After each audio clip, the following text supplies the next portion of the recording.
share of the budget in the process. Will benefits for Americans under these programs have to change for the programs to survive, Mr. Ryan? Absolutely. Medicare and Social Security going bankrupt. These are indisputable facts. Look, when I look at these programs, we've all had tragedies in our lives. I think about what they've done for my own family. My mom and I had my grandmother move in with us who was facing Alzheimer's. Medicare was there for her, just like it's there for my mom right now, who's a Florida senior. After my dad died, my mom and I got Social Security survivors benefits. Helped me pay for college. It helped her go back to college in her 50s, where she started a small business because of the new skills she got. She paid all of her taxes on the promise that these programs would be there for her. We will honor this promise. And the best way to do it is reform it for my generation. You see, if you reform these programs for my generation, people 54 and below, you can guarantee they don't change for people in or near retirement, which is precisely what Mitt Romney and I are proposing. Look what Obamacare does. Obamacare takes $716 billion from Medicare to spend on Obamacare. Even their own chief actuary at Medicare backs this up. He says you can't spend the same dollar twice. You can't claim that this money goes to Medicare and Obamacare. And then they put this new Obamacare board in charge of cutting Medicare each and every year in ways that will lead to denied care for current seniors. This board, by the way, it's 15 people. The president's supposed to appoint them next year, and not one of them even has to have medical training. And Social Security, if we don't shore up Social Security, when we run out of the IOUs, when the program goes bankrupt, a 25% across-the-board benefit cut kicks in on current seniors in the middle of their retirement. We're going to stop that from happening. They haven't put a credible solution on the table.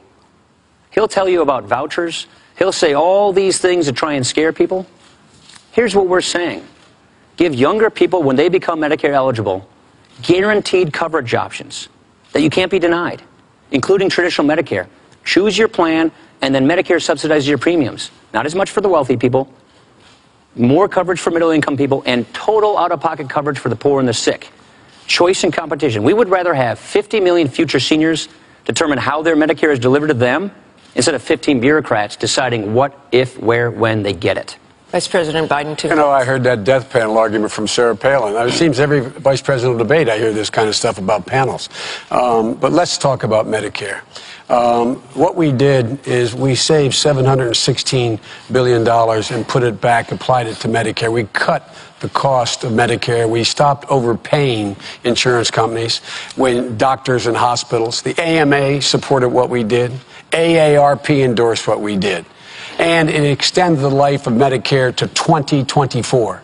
They want to wipe this all out. It also gave more benefits. Any senior out there, ask yourself, do you have more benefits today? You do. If you're near the donut hole, you have $800, $600 more to help your prescription drug costs. You get wellness visits without copays. They wipe all of this out, and Medicare becomes insolvent in 2016. Number one. Number two, guaranteed benefit. It's a voucher. When they first proposed, when the congressman had his first voucher program, the CBO said it would cost $6,400 a year, Martha, more for every senior 55 and below when they got there. He knew that, yet he got all the guys in Congress and women in the Republican Party to vote for it. Governor Romney, knowing that, said, I would sign it were I there. Who you believe? The AMA? Me? A guy who's fought his whole life for this, or somebody who would actually put in motion a plan that knowingly added $6,400 a year more to the cost of Medicare. Now they got a new plan.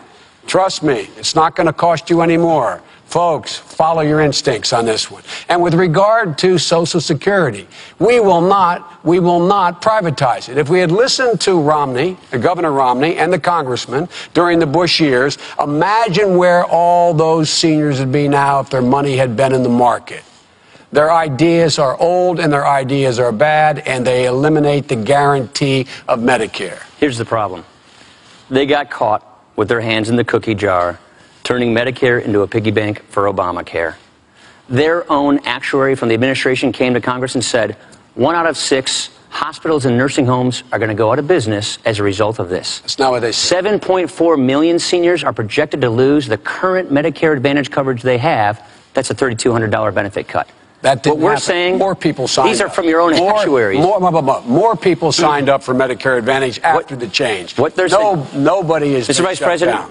I know, Mr. Vice President, I know you're under a lot of duress to make up for lost ground.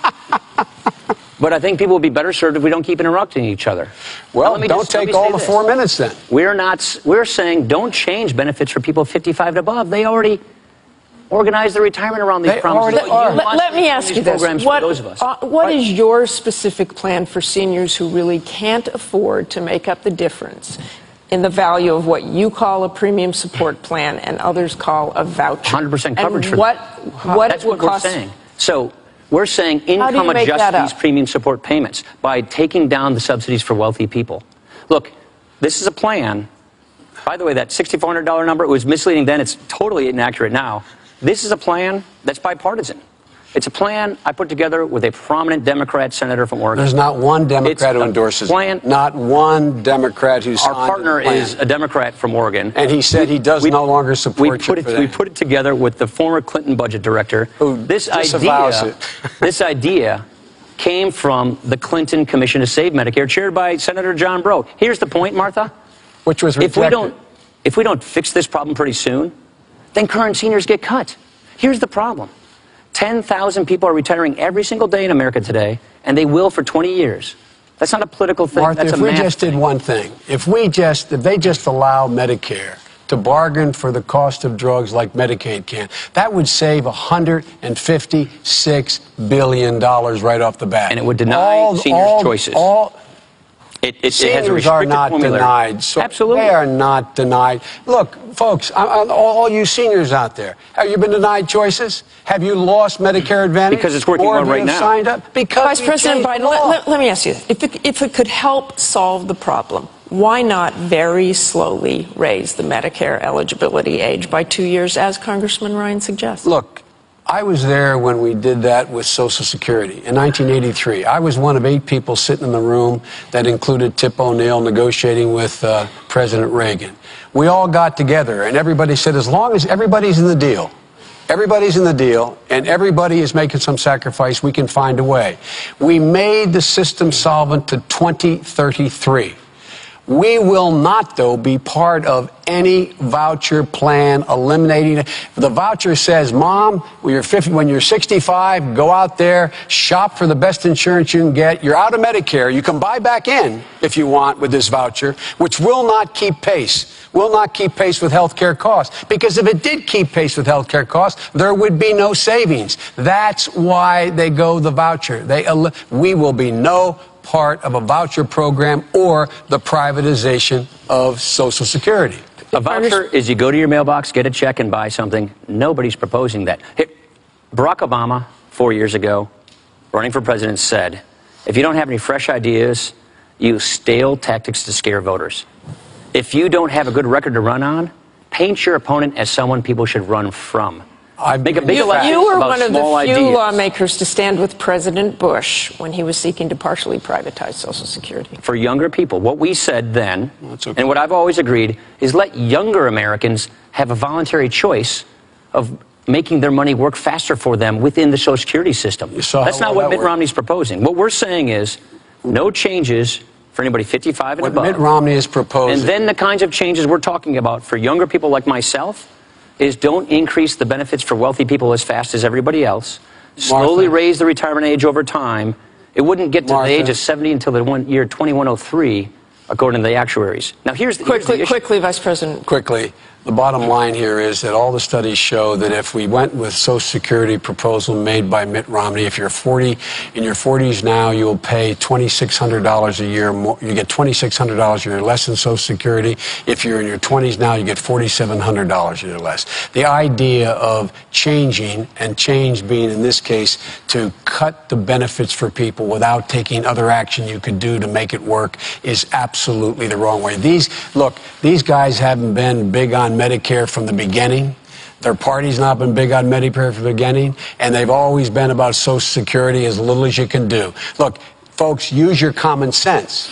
Who do you trust on this? A man who introduced a bill that would raise it $6,400 a year, knowing it and passing it, and Romney saying you sign it, or me and the president? That statistic was completely misleading, but more importantly, there were the facts, right?